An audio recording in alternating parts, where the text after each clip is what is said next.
శ్రీ గురుభ్యో నమ. సుజ్ఞాన దీపమను గురు గీతల నుండి వేళ మనం 3వ అధ్యాయమునందు 151వ శ్లోకాన్ని భక్తి ప్రపత్తులతో పరిశీలన చేసుకుందాం. శ్రీ మహాదేవ వాచ. పరమేశ్వరుడు పార్వతీ మాతకి ఏం చెబుతూ ఉన్నాడో చూద్దాం.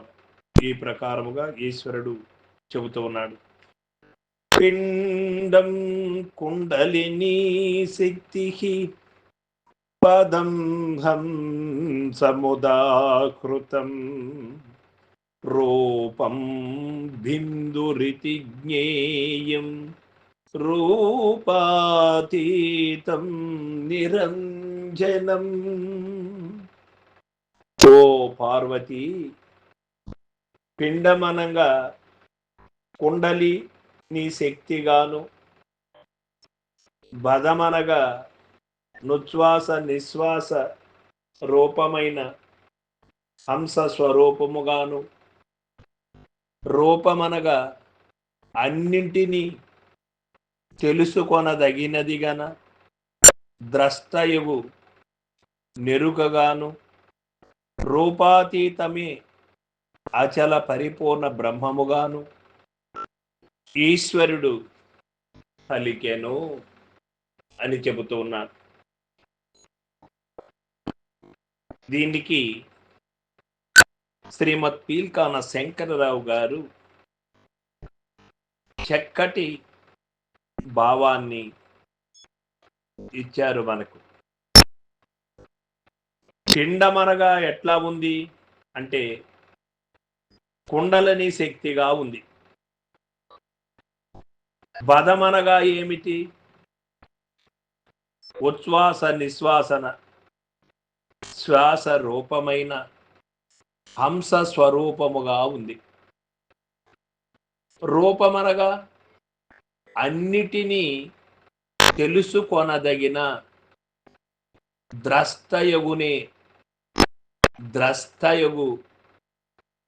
ఎరుకగా ఉంది. రూపాతీతమే అచల పరిపూర్ణ బ్రహ్మముగాను ఈశ్వరుడు చెప్పాడు. సాక్షాత్తు ఆ పరమశివుడు పార్వతీ మాతకు ఏమి చెప్పాడో అదే నడుస్తూ ఉంటుంది. పీల్కాన లక్ష్మణ ప్రభువులు చెప్పినా కానీ, పీల్కాన శంకరరావు చెప్పినా కానీ, ఏ గురుమూర్తి చెప్పినా కానీ సత్యము సత్యముగానే చెప్పవలసి ఉంటుందే కానీ సత్యాన్ని అసత్యంగా, అసత్యాన్ని సత్యముగా చెప్పడానికి వీలు లేదు. ఎరుకను పరిపూర్ణము అనడానికి వీలు లేదు, పరిపూర్ణాన్ని ఎరుక అనడానికి వీలు లేదు. ఎరుక పరిపూర్ణము అవుతుంది, పరిపూర్ణము ఎరుక అవుతుంది అనడానికి వీలు లేదు.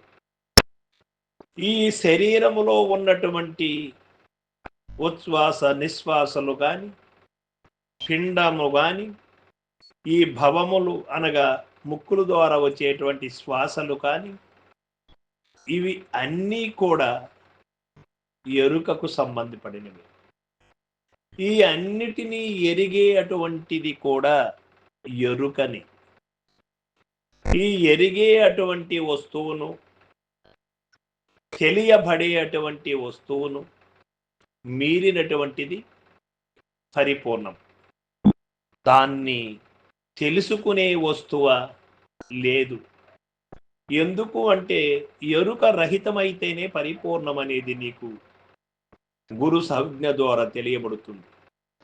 ఎరుక రహితము కానంత వరకు ఎరుకలోనే ఉండి ఎరుక చేష్టలే చేస్తూ ఎరుక మాటలే మాట్లాడుతూ ఉండవలసినదే కానీ ఎరుక ఎన్నటికీ కూడా పరిపూర్ణాన్ని చూడలేదు. సర్వం సద్గురు పాదార్పణమస్తు. జై గురుదేవ్.